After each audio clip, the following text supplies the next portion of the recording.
You mentioned earlier that Berkshire's shoe business was great, but that other shoe businesses were not so good.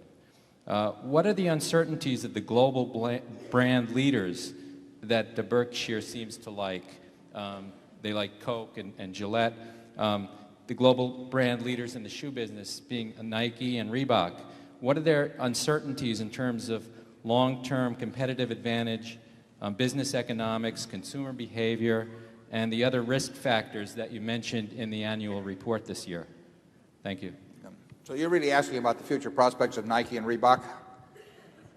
Yeah, I don't know that much about those businesses. We do have one person in this audience at least who owns a lot of Reebok, but I'm not expressing a negative view in any way on that. I don't understand that I don't understand their competitive position and the likelihood of permanence of their competitive position over a 10 or 20-year period, as well as I think I understand the position of Brown and Dexter. That doesn't mean I think that it's inferior. It doesn't mean that I think that we've got better businesses or anything.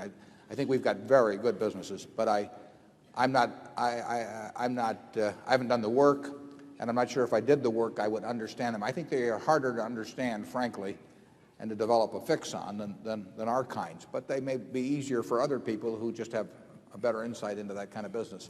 Some businesses are a lot easier to understand than others. And Charlie and I don't like difficult problems. I mean, if something is hard to figure, you know, I mean, we'd rather multiply by 3 than by pi. I mean, it's just easier for us. Charlie, I mean... Well, that is such an obvious point, and yet so many people think if they just hire somebody with the appropriate labels, they can do something very difficult. That is one of the most dangerous ideas a human being can have. All kinds of things just intrinsically create problems. The other day I was dealing with a problem, and I said, this thing, it's a new building. And I said, this thing has 3 things I've learned to fear: an architect, a contractor, and a hill. And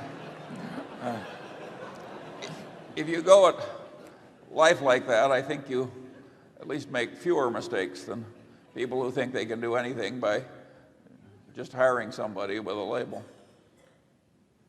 Excuse me, go ahead, sir. You don't have to hire out your thinking if you keep it simple. You don't have to do, we've said this before, but you don't have to do exceptional things to get exceptional results. And some people think that if you jump over a 7-foot bar, that the ribbon they pin on you is going to be worth more money than if you step over a 1-foot bar. And it just isn't true in the investment world at all. So you can do very ordinary things. I mean, what is complicated about this?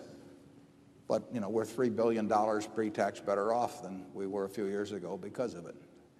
There's nothing that I know about that product or its distribution system, its finances, or anything that really hundreds of thousands or millions of people aren't capable of, that they don't already know. They just don't do anything about it. And similarly, if you get into some complicated business, you can get a report that's 1,000 pages thick, and you got PhDs working on it, but it doesn't mean anything. You know, what you've got is a report, but you won't understand that business, what it's going to look like in 10 or 15 years. The big thing to do is avoid being wrong. There's some things that are so intrinsically dangerous. Another of my heroes is Mark Twain, who looked at the promoters of his day, and he said, a mine is a hole in the ground owned by a liar. And that's the way I've come to look at projections. I mean, basically, I can remember Warren and I were offered $2 million worth of projections once in the course of buying a business, and the book was this thick. And for nothing. And we were given it for nothing, and we wouldn't open it. You know, we'd almost pay $2 million not to look at it.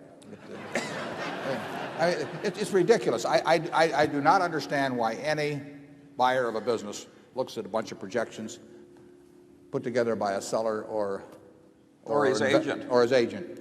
I mean, you can almost say that it's naive to think that that has any utility whatsoever. We just are not interested.